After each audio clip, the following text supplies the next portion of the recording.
ছাত্ৰীসকল সকলোকে মোৰ অন্য এটি ভিডিঅ'লৈ স্বাগতম জনাইছোঁ।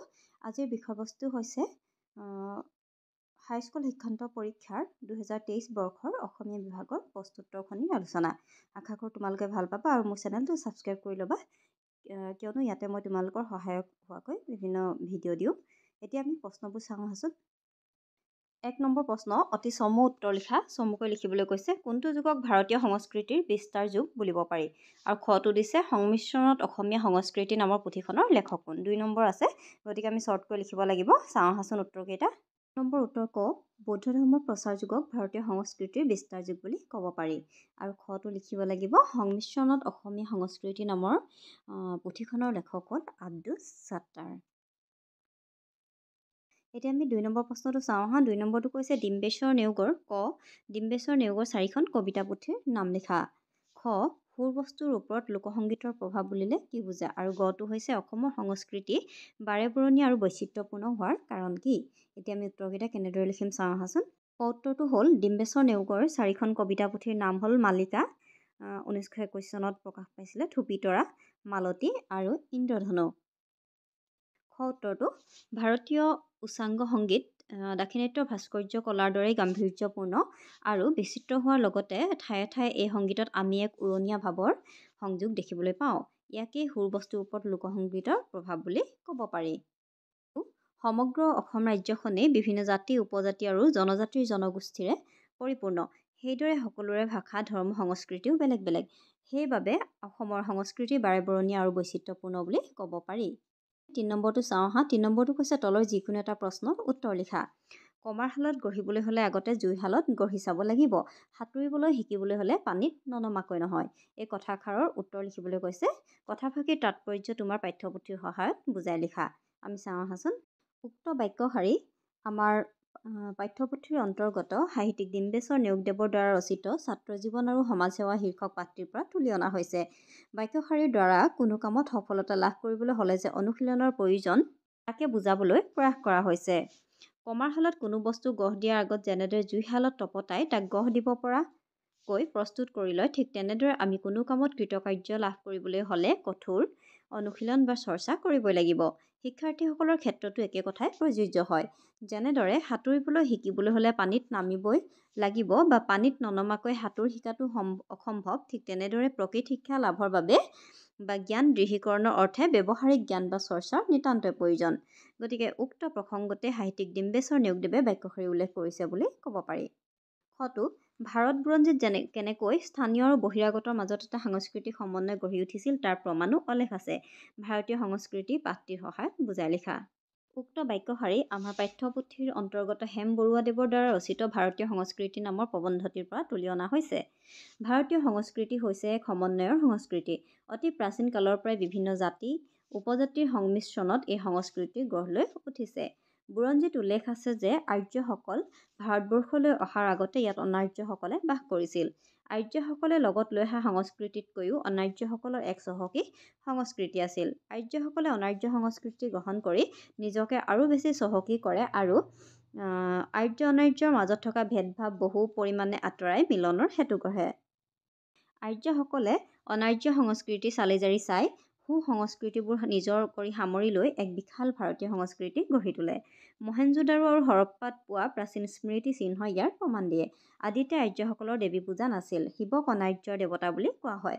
মহেঞ্জোদাৰোত মাটি খান্দি পোৱা প্ৰাচীন সভ্যতাৰ ভগ্নাৱশেষত ধ্যানৰত শিৱৰ প্ৰতিমূৰ্তি পোৱা গৈছে। ইয়ে প্ৰমাণ কৰে যে শিৱ আৰ্য-পূৰ্ব দেৱতা। মৃতকক খাদ্য দ্ৰব্য দিয়াটোৱে থলুৱা সংস্কৃতিৰ পৰাই ভাৰতীয় সংস্কৃতিত সোমাইছে। এনেদৰে ভাৰতীয় বুৰঞ্জীত স্থানীয় আৰু বহিৰাগতৰ মাজত এক সাংস্কৃতিক সম্পৰ্ক গঢ়ি উঠিছিল। 4 নম্বৰ, অতি চমু উত্তৰ লিখা। পূজাৰ বন্ধত কুঁৱলীহঁত কলৈ যোৱাৰ সিদ্ধান্ত লৈছিল? খটো কৈছে ডক্টৰ জয়শ্ৰী গোস্বামী মহন্তই ৰচনা কৰা শিশু-কিশোৰৰ 2খন উপযোগী গ্ৰন্থৰ নাম লিখা। উত্তৰ, পূজাৰ বন্ধত কুঁৱলীহঁত দক্ষিণ ভাৰতৰ ফালে ফুৰিবলৈ যোৱাৰ সিদ্ধান্ত লৈছিল। ডক্টৰ জয়শ্ৰী গোস্বামী মহন্তই ৰচনা কৰা শিশু-কিশোৰৰ উপযোগী 2খন গ্ৰন্থৰ নাম হ'ল চেমনীয়াৰ বিশ্ব সাহিত্য আৰু বিশ্বৰ শ্ৰেষ্ঠ সাধু। 5 নম্বৰটো, আটাইৰে মুখবোৰ শুকাই তেমি যেন হৈছে। কাৰ কি কাৰণত মুখবোৰ শুকাই তেমি যেন হৈছে সুধিছে। উত্তৰ, আটাইৰে মুখবোৰ শুকাই তেমি যেন হৈছে। এই বাক্যটোত অৰুণিমাৰ লগত একেটা ডবাত থকা অন্য যাত্ৰীসকলৰ মুখবোৰ শুকাই তেমি যেন হোৱাৰ কথা কোৱা হৈছে। কাৰণ ডকাইতবোৰে চলন্ত ৰেলগাড়ীত লুটপাট চলাইছিল আৰু ভয়ত সকলোৰে মুখ শুকাই গৈছিল। অৰুণিমাৰ সাহসিকতাৰ বিপৰীতে অন্য সকলো যাত্ৰী চুপচাপ আৰু ডকাইতৰ দলটোৱে যি খোজে তাকে দিবলৈ বাধ্য হৈছিল। সেইকাৰণে ভয়ত সিহঁতৰ মুখ শুকাই গৈছিল আৰু মুখবোৰ তেমি যেন হোৱা বুলি বৰ্ণনা কৰা হৈছে। 6 নম্বৰ, এটা মুদ্ৰাৰ দুটা পিঠিৰ দৰে এই বিশ্বব্ৰহ্মাণ্ডৰ প্ৰতিটো ভৌতিক বস্তুৰে ভাল আৰু বেয়া দুটা দিশ থাকে। কথাষাৰ কোনে কাক আৰু কিয় কৈছিল? উত্তৰ, উক্ত কথাষাৰ শাবানা বাইদেৱে কুঁৱলীক কৈছিল। কথাষাৰৰ দ্বাৰা তেখেতে বুজাব বিচাৰিছে যে প্ৰতিটো বস্তুৰ ভাল আৰু বেয়া দিশ থকাৰ দৰে ইণ্টাৰনেটৰো ভাল আৰু বেয়া দিশ আছে। সেয়ে ইণ্টাৰনেট ব্যৱহাৰ কৰোঁতে সতৰ্কতা অৱলম্বন কৰিব লাগে। ইয়াৰ বেয়া দিশবোৰ এৰি ভাল দিশবোৰ ব্যৱহাৰ কৰি আমি উপকৃত হ'ব পাৰোঁ। একোগৰাকী ব্যক্তিয়ে নিজৰ প্ৰতিভাৰে জাতীয় জীৱনত জিলিকি উঠি আন সহস্ৰজনৰ বাবে আশা আৰু প্ৰেৰণাৰ বতৰা কঢ়িয়াই আনে। কথাষাৰৰ যুক্তিযুক্ততা অৰুণিমা সিনহাৰ জীৱনৰ আধাৰত বুজাই লিখা। গতিকে উত্তৰটো চাওঁ আহাচোন। একোগৰাকী ব্যক্তিয়ে নিজৰ প্ৰতিভাৰে জাতীয় জীৱনত জিলিকি উঠি আন সহস্ৰজনৰ বাবে আশা আৰু প্ৰেৰণাৰ বতৰা কঢ়িয়াই আনে। উক্ত কথাষাৰৰ দ্বাৰা অৰুণিমা সিনহাৰ কৰ্মৰাজিয়ে আন 10জনক প্ৰতিবন্ধকতা নেওচি হ'লেও কেনেদৰে জীৱন যুঁজত সফলতা অৰ্জন কৰিব পাৰি সেই সম্পৰ্কে উদাহৰণ দাঙি ধৰিছে। প্ৰবল ইচ্ছাশক্তি আৰু অধ্যৱসায়ৰ দ্বাৰা উত্তৰ প্ৰদেশৰ অৰুণিমা সিনহা নামৰ ২৬ বছৰীয়া যুৱতীগৰাকীয়ে অসাধ্য সাধন কৰি বিশ্বৰ আগত উদাহৰণ দাঙি ধৰিছে। ৰাষ্ট্ৰীয় পৰ্যায়ৰ ভলীবল খেলুৱৈ অৰুণিমা সিনহা লক্ষ্ণৌৰ পৰা দিল্লীৰ অভিমুখে ৰেলযাত্ৰাত দুৰ্বৃত্তৰ কবলত পৰি এখন ভৰি চিৰদিনৰ বাবে হেৰুৱাবলগীয়া হৈছিল। হেৰুওৱা ভৰিখনৰ ঠাইত কৃত্ৰিম ভৰি সংস্থাপন কৰি হ'লেও দুৰন্ত সাহস আৰু আত্মবিশ্বাসক সাৰথি কৰি অৰুণিমাই নিজৰ শাৰীৰিক প্ৰতিবন্ধকতা নেওচি এভাৰেষ্ট বিজয়ৰ সপোন দেখিছিল। এভাৰেষ্ট বিজয় কৰা বাচেন্দ্ৰী পালৰ পৰামৰ্শ আৰু সহায় আৰু প্ৰশিক্ষণৰ বলত অৰুণিমাই নিজকে পৰ্বতাৰোহণৰ বাবে সাজু কৰিছিল আৰু অৱশেষত 2013 চনৰ 21 মে'ত এভাৰেষ্ট আৰোহণ কৰি নিজৰ সপোন দিঠকত পৰিণত কৰিছিল। গতিকে উক্ত কথাষাৰৰ দ্বাৰা প্ৰবল ইচ্ছাশক্তি আৰু অধ্যৱসায়ৰ দ্বাৰা সকলো প্ৰত্যাহ্বান নেওচি সফলতা অৰ্জন কৰিব পাৰি আৰু আন 10জনৰ বাবে প্ৰেৰণাৰ উৎস হ'ব পাৰি সেয়া বুজাবলৈ প্ৰয়াস কৰা হৈছে। 7 নম্বৰটো, অনুৰাধা শৰ্মা পূজাৰীয়ে সাহিত্যৰ সংবাদ সেৱাৰ স্বীকৃতি স্বৰূপে কি বঁটা লাভ কৰিছিল আৰু ইৰাণীসকলে নৱবৰ্ষক কি বোলে? আমি উত্তৰত কি বুলি লিখিম? অনুৰাধা শৰ্মা পূজাৰীয়ে সাহিত্য আৰু সংবাদ সেৱাৰ স্বীকৃতি স্বৰূপে ৰেনিছাঁ অসম বঁটা লাভ কৰিছিল আৰু ইৰাণীসকলে নৱবৰ্ষক নৌৰোজ বা নতুন দিন বোলে। কামত ল'ৰা ছোৱালী বুলি ভাগ নাই, যেনেকৈ কাম ভাগ কৰি দিছোঁ তেনেকৈ কৰা। কথাষাৰৰ বক্তা কোন? তেওঁ কিয় এই কথাষাৰ ক'বলগীয়া হৈছিল আঁতিগুৰি মাৰি লিখা। এই কথাষাৰৰ বক্তা পলহটৰ গণিতৰ শিক্ষক ৰঞ্জিত হাজৰিকা।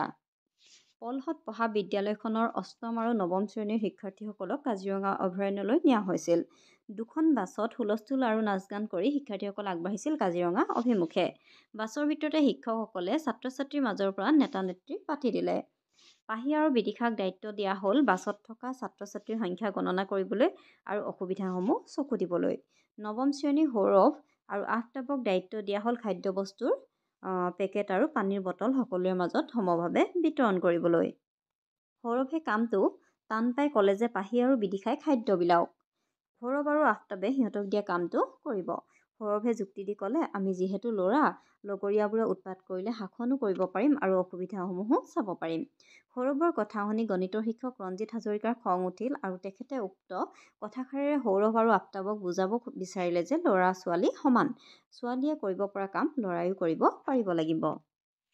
9 নম্বৰ, তলৰ যিকোনো এটা প্ৰশ্নৰ উত্তৰ লিখা। কাজিৰঙালৈ যাত্ৰা কৰি কি কি বিশেষ শিক্ষা লাভ কৰিলে বুলি শিক্ষাৰ্থীসকলে শিক্ষক শিক্ষয়িত্ৰীসকলক অৱগত কৰিছিল আৰু বুছেৰ চহৰৰ এটা বিৱৰণ দিয়া। গতিকে উত্তৰকেইটা চাওঁ আহাচোন। কাজিৰঙালৈ যাত্ৰা কৰি শিক্ষাৰ্থীসকলে যি বিশেষ শিক্ষা লাভ কৰিলে তাক শিক্ষক শিক্ষয়িত্ৰীসকলৰ আগত এনেদৰে অৱগত কৰিছিল। নিজে কৰিব পৰা কামসমূহ নিজেই কৰিব লাগে, আনে কৰি দিব বুলি বাট চাব নালাগে। খ, গছ হ'ল বনৰ জীৱ-জন্তু আৰু মানুহৰ বন্ধু। গছ নহ'লে কোনো জীৱই জীয়াই থাকিব নোৱাৰে। ল'ৰা আৰু ছোৱালী সকলো সমান। আত্মৰক্ষা কৰিব নাজানিলে মৰহাস কৰাটো মূৰ্খৰ কাম। দলীয়ভাৱে ক'ৰবালৈ গ'লে অনুশাসন শৃংখলা মানি চলাটো জৰুৰী। বুছেৰ হৈছে পাৰস্য উপসাগৰৰ পাৰত অৱস্থিত ইৰাণৰ এখন সৰু চহৰ।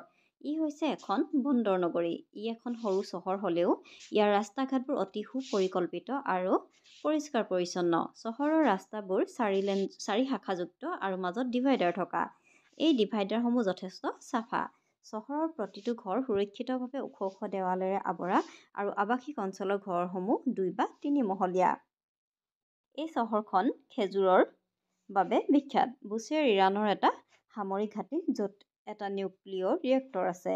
চহৰখনৰ তাপমাত্ৰা 40 ডিগ্ৰী চেণ্টিগ্ৰেডৰ ওপৰত থাকে। এই চহৰখনৰ মহিলাসকলে আধুনিক সাজ-পোছাক পৰিধান কৰে। সকলো মহিলাই তাত বুৰ্খা পৰিধান নকৰে। ইয়াত এটা অতি গুৰুত্বপূৰ্ণ বিমানবন্দৰ আছে আৰু এই বিমানবন্দৰটো ইৰাণৰ এটা সামৰিক ঘাটি। 10 নম্বৰটো চাওঁ আহা। 10 নম্বৰটো কৈছে মোহপাশ মানে কি আৰু জিকিৰ শব্দটো কি শব্দৰ পৰা ওলাইছে? আমি উত্তৰকেইটা চাওঁ আহাচোন। কটো মোহপাশ মানে মায়াৰ পাশ বা মায়াৰ বন্ধন বা বান্ধোন। জিকিৰ শব্দটো আৰবী জিকৰ শব্দৰ পৰা ওলাইছে। 11 কবি মাধৱদেৱৰ সাহিত্যিক কৰ্মৰাজিৰ ভাগসমূহ দেখুওৱা আৰু জিকিৰসমূহত ইছলাম ধৰ্মৰ কি কি কথা প্ৰকাশ কৰা হৈছে? আমি উত্তৰকেইটা চাওঁ আহাচোন। কবি মাধৱদেৱৰ সাহিত্যিক কৰ্মৰাজিৰ ভাগসমূহ হৈছে আখ্যানমূলক ৰচনা আদিকাণ্ড ৰামায়ণ আৰু ৰাজসূয় কাব্য, তত্ত্বমূলক গ্ৰন্থ নামঘোষা জন্মৰ ৰহস্য ভক্তি ৰত্নাৱলী আৰু নাম মালিকা, নাটক অৰ্জুন ভঞ্জন, চুৰ ধৰা পিম্পৰা গুচোৱা, ভোজন বেহাৰ আৰু ভূমি লুটোৱা, গীত বৰগীত আৰু ভটিমা। নামঘোষা হ'ল কবি মাধৱদেৱৰ সাহিত্যিক জীৱনৰ কীৰ্তিস্তম্ভ। ইয়াত 1000 ঘোষা থকা বাবে এইখনক হেজাৰী ঘোষা বুলিও কোৱা হয়। মাধৱদেৱৰ বৰগীতৰ সংখ্যা হ'ল 157টা। মাধৱদেৱৰ বৰগীতৰ মূল ভাৱ বাৎসল্য যদিও দাস্যভাৱৰ বৰগীতো তেখেতে ৰচনা কৰিছে। জিকিৰসমূহ হৈছে সাৱলীল অসমীয়া ভাষাত ৰচিত ইছলাম ধৰ্মৰ তত্ত্ব আদৰ্শ আৰু আচাৰ নীতিৰ মৌলিক ভাৱচিন্তা প্ৰকাশক কিছু সংখ্যক ভক্তিমূলক গীত। অসমীয়া থলুৱা ভাষাৰ লগতে আৰবী পাৰ্চী মূলৰ শব্দও জিকিৰত অন্তৰ্ভুক্ত হৈছে। আজান পীৰে এই জিকিৰসমূহ ৰচনা কৰিছিল বুলি জনা যায়। জিকিৰ শব্দটো আৰবী জিকৰ শব্দৰ অসমীয়া ৰূপ। ইয়াৰ অৰ্থ হ'ল ঘনে ঘনে উচ্চাৰণ কৰা। যিবোৰ গীতত সঘনে পৰম কৰোণাময় আল্লাহৰ প্ৰতি আনুগত্য প্ৰকাশ কৰি তেওঁক উপাসনা কৰাৰ বিধানসমূহৰ লগতে ইছলাম ধৰ্মৰ মৌলিক নীতিসমূহো প্ৰকাশ কৰা হৈছে তাকে জিকিৰ বোলে। অৰ্থাৎ জিকিৰসমূহত ইছলাম ধৰ্মৰ মূল ভাৱাদৰ্শ, কলিমাৰ মহত্ব, ইহকাল আৰু পৰকালৰ কৰণীয় কৰ্তব্য, মানৱ জীৱনৰ ক্ষণস্থায়িত্ব, ব্যৱহাৰিক জীৱনৰ নানা উপাদেয় কথা ইত্যাদি প্ৰকাশ কৰা হৈছে। এতিয়া আমি 12 নম্বৰটো চাওঁ আহা। 12 নম্বৰটো কৈছে উত্তৰ লিখা। মক্কাৰ দুৱাৰত চাহাব জীৱই মাৰে তালি, যেনে হালে শোলৰ লগত দৰিকাৰ টপালি। কবিতা ফাঁকিৰ অন্তৰ্নিহিত ভাৱটি বিশ্লেষণ কৰা। উত্তৰ উদ্ধৃত কাব্যাংশ আজান ফকীৰদেৱৰ দ্বাৰা ৰচিত জিকিৰ নামৰ কবিতাটোৰ পৰা দাঙি ধৰা হৈছে। উক্ত কাব্যাংশৰ অন্তৰ্নিহিত ভাৱ হ'ল মনত বেয়া ভাৱ লৈ হাজাৰবাৰ মক্কা দৰ্শন কৰিলেও আল্লাহৰ আশীৰ্বাদ লাভ কৰিব নোৱাৰি। মানুহৰ অন্তৰত দয়া প্ৰেম নাথাকিলে বা আমি যদি সকলো জীৱকে সমদৃষ্টিৰে চাব নাজানো আমি কেতিয়াও আল্লাহৰ প্ৰিয়পাত্ৰ হ'ব নোৱাৰো। এই দুনিয়াত মানুহে পাপ পুণ্যৰ সঠিক বিচাৰ কৰিব নাজানে। বহুতে ভাবে যে মক্কা দৰ্শন কৰিলেই পুণ্য অৰ্জন কৰি বেহেস্তত জীৱই স্থান পায়, কিন্তু সেয়া এক ভ্ৰান্ত ধাৰণা। সেই স্থান দৰ্শন কৰিলেই ধৰ্ম নহয় বা মোক্ষ লাভ নহয়। মোক্ষ বা মুক্তি লাভ কৰিবলৈ মানুহে ঈশ্বৰৰ বিশ্বাস ৰাখিব লাগিব আৰু সৎ হ'ব লাগিব। যদিহে মানুহ ঈশ্বৰ বিশ্বাসী নহয় আৰু সৎ কাম অৰ্থাৎ ভাল বেয়া বিচাৰ কৰি নচলায় তেন্তে তীৰ্থলৈ গ'লেও মোক্ষ লাভ নহয়। আত্মাক পবিত্ৰ নকৰি মক্কালৈ যোৱা মানে দৰিকণা মাছে শাল আৰু শোলৰ লগত যুঁজিবলৈ যোৱাৰ দৰে মূৰ্খামি। এনেদৰে উক্ত কবিতা ফাঁকিৰ জৰিয়তে কবিয়ে মানুহৰ মূৰ্খামিৰ কথাকেই সূচাইছে। 13 নম্বৰটো তলৰ যিকোনো এটাৰ চমু উত্তৰ লিখা। ৰঘুনাথ চৌধাুৰীক কিয় বিহগী কবি আখ্যা দিয়া হৈছে? অসমীয়া সাহিত্যত গল্প সম্ৰাট বুলি কাক কোৱা হয় আৰু প্ৰজাঘৰটিত মানুহজনে কেনেদৰে আছিল? উত্তৰকেইটা চাওঁ আহাচোন। ৰঘুনাথ চৌধাুৰীক কিয় বিহগী কবি আখ্যা দিয়া হৈছে? উত্তৰ বিহগ মানে চৰাই। ৰঘুনাথ চৌধাুৰীয়ে সাধাৰণতে চৰাই সম্বন্ধে অধিক কবিতা ৰচনা কৰাৰ কাৰণে তেওঁক বিহগী কবি আখ্যা দিয়া হৈছে। অসমীয়া সাহিত্যত গল্প সম্ৰাট বুলি চৈয়দ আব্দুল মালিকক কোৱা হয়। প্ৰজাঘৰটিত মানুহজনে বৰ শান্তিৰে আছিল। নম্বৰটো তলৰ যিকোনো দুটাৰ চমু উত্তৰ লিখা। ক প্ৰশস্তি কবিতাটোত প্ৰকৃতিৰ সুধাৰ মাজত কিদৰে সুন্দৰৰ সাধনা লুকাই আছে বিৱৰি লিখা। প্ৰশস্তি কবিতাটোত কবি ৰঘুনাথ চৌধাৰীদেৱে প্ৰকৃতিৰ অপূৰ্ব সুন্দৰ ৰূপৰ মাজেৰে ঈশ্বৰৰ আৰাধনা বা সুন্দৰৰ আৰাধনাৰ কথা বৰ্ণনা কৰিছে। পুৱাৰ সূৰুযে দোষোদিশ পোহৰাই পৃথিৱীখনক উদ্ভাসিত কৰি তুলিছে। পৃথিৱীখন 9 পাতেৰে ফুলেৰে জাতিষ্কাৰ হৈ পৰিছে। বনৰ চৰাই গছ লতিকা আদিয়ে সুমধুৰ ছন্দেৰে যেন কেৱল সৌন্দৰ্য সৃষ্টি কৰা নাই, সন্ধান কৰি উলিয়াইছে চিৰসুন্দৰৰ। মাটি পানী বায়ু আদি সকলোবোৰে যেন বিয়পিছে কেৱল সুন্দৰৰ আৰাধনা। সকলোতে যেন বিয়পিছে, এইটো সকলোতে হ'ব লাগিছিলে। ক'ৰবাত বাজি উঠিছে আকৌ বাঁহেৰে তৈয়াৰী বাঁহীৰ সুৰ, যি কঢ়িয়াই আনিছে চিৰসুন্দৰৰ কথা। কবিয়ে খোজে প্ৰতি উপলব্ধি কৰিছে সুন্দৰৰ স্থিতি আৰু কিয়নো প্ৰকৃতিৰ সন্মোহিনী সুধাৰ মাজত কবিয়ে বাৰে বাৰে নেদেখাজনৰ অস্তিত্ব দেখিবলৈ পাইছে।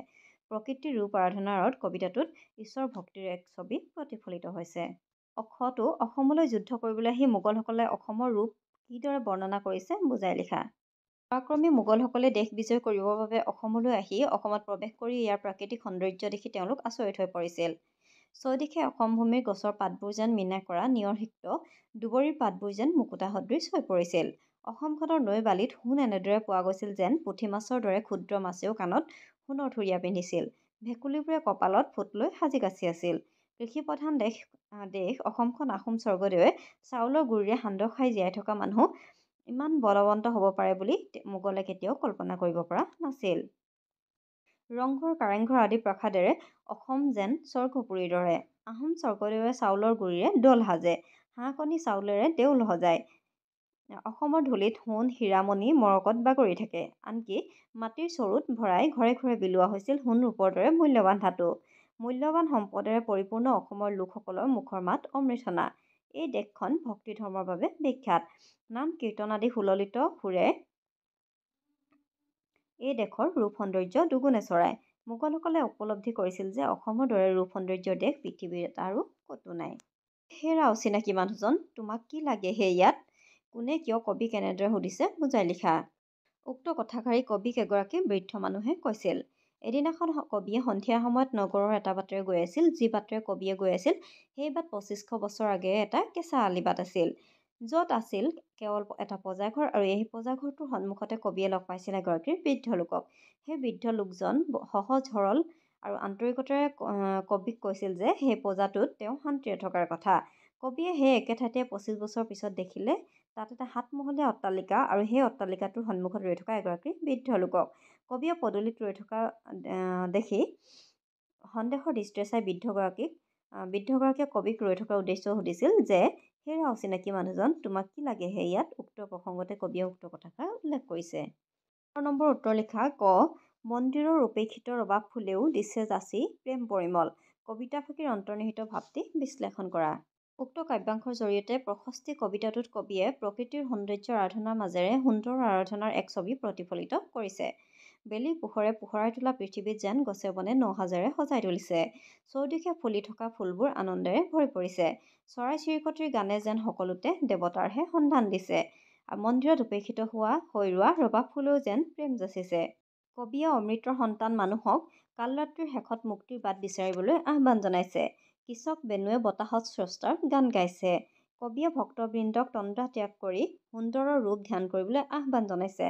প্ৰকৃতিৰ সন্মোহিনী সুধাৰ মাজত কবিয়ে বাৰে বাৰে নেদেখাজনৰ অস্তিত্ব দেখিবলৈ পাইছে। প্ৰকৃতিৰ ৰূপ আৰাধনাৰ আঁৰত কবিতাটোত ঈশ্বৰ ভক্তিৰ স্বৰূপ সোমাই আছে। খ দৃশ্যান্তৰ কবিতাটোৰ মূলভাৱ লিখা। কবি হৰেকৃষ্ণ ডেকাৰ দৃশ্যান্তৰ কবিতাটোত সামাজিক জীৱনৰ এক সুন্দৰ ৰূপ প্ৰতিফলিত হৈছে। ২৫ বছৰ আগৰ এটা গধূলিৰ সময় আছিল। কেঁচা আলি কেঁকুৰি এটাত ঘৰৰ নঙলামুখত এজন লোকে নিজৰে ঘৰৰ পদূলি বিচাৰি আছিল। কেইজোপামান কাকিনী তামোল নমিত নমস্কাৰৰ ভংগীৰে দাঁতিতে থকা আগলি বাঁহে ঘৰটোৰ পৰিৱেশ সুন্দৰ কৰি তুলিছিল। তাতে আকৌ পূৰ্ণিমাৰ জোনেও গধূলিটো ফটফটীয়া কৰি তুলিছিল। সেই গধূলি সময়ত কবিয়ে লগ পাইছিল সেই সুন্দৰ ঘৰটোৰ বাসিন্দাজনক। সেই ঘৰটোৰ বাসিন্দা মানুহজন কুকুৰিকণা ৰোগত আক্ৰান্ত হৈছিল। কবিয়ে মানুহজনৰ হাতত ধৰি ঘৰটোলৈ আগবঢ়াই দিছিল। মানুহজনে যদিও গধূলি দেখাত কষ্ট পাইছিল, তেওঁ কিন্তু মনেৰে সুখী আছিল। সেইবাবে কবিয়ে শান্তিৰে বিৰাজ কৰাৰ কথা ক'বলৈ পাহৰা নাছিল। সময়বোৰ পাৰ হৈ গ'ল। সেউজীয়া প্ৰকৃতিৰ প্ৰতিনিধি কাকিনী তামোল আগলি বাঁহৰ চিনচাপ নাইকিয়া হৈ গ'ল। শান্তিৰ পঁজাঘৰৰ ঠাইত হ'ল ৭-মহলীয়া অট্টালিকা। ওচৰে পাজৰেও আছে আন কেইটামান বৃহৎ অট্টালিকা। ২৫ বছৰ আগেয়ে সেই পথটোৰ আশে-পাশে গধূলি এজনো মানুহ নথকা ঠাইত এতিয়া সেই সময়ত বহুতো মানুহ ঘূৰি ফুৰি আছিল। ইমান বছৰ পাৰ হোৱাৰ পিছতো কবিয়ে সেই একেজন মানুহৰ মুখামুখি হ'ল। সেই বৃদ্ধ মানুহজনৰ চকুত এতিয়া চশমা। তেওঁ গধূলি নেদেখা সমস্যাটো এতিয়া দূৰ হৈছিল। মানুহজনে কিন্তু চশমা পিন্ধাৰ পিছতো কবিক চিনিব পৰা নাছিল। মানুহজনে ভাবিছিল কবিয়ে তাত ভাড়াঘৰ বিচাৰি আহিছে। কিন্তু মানুহজনে পঁজাঘৰত শান্তিত থকাৰ পিছতো কবিক ৭-মহলীয়া ঘৰত ভাড়াতীয়া হৈ থাকিবলৈ মানা কৰিলে। মানুহজনে কবিক ক'লে যে জাক-জমকীয়া অট্টালিকাত হেনো মনৰ শান্তি নাথাকে। কোনো মানুহ মৰিলে দাহ কৰিবলৈও তেওঁলোকৰ সময় নাথাকে। বৃদ্ধ মানুহজনৰ ক্ৰোধ নিজৰ মাজতে সামৰি কবি অশান্ত মনেৰে উভতি আহিল। গতিকে কবিতাটোৰ দ্বাৰা কবিয়ে দুটা সময়ৰ দুখন ছবি প্ৰতিফলিত কৰিছে। সময়ৰ লগে লগে সমাজখনৰ উন্নতি হৈছে যদিও মানুহৰ মানৱীয়তাৰ যে অভাৱ ঘটিছে তাকে এই কবিতাটোৰ জৰিয়তে প্ৰকাশ কৰা হৈছে। মৰমৰ ছাত্ৰ ছাত্ৰীসকল, ভিডিঅ'টি ইমানতে শেষ কৰিছোঁ। পৰৱৰ্তী প্ৰশ্নোত্তৰখিনি মই পৰৱৰ্তী ভিডিঅ'ত আপলোড কৰিম বুলি ভাবিছোঁ। তাৰ বাবে তোমালোকে মোৰ চেনেলটো ছাবস্ক্ৰাইব কৰি দিবা। Thank U.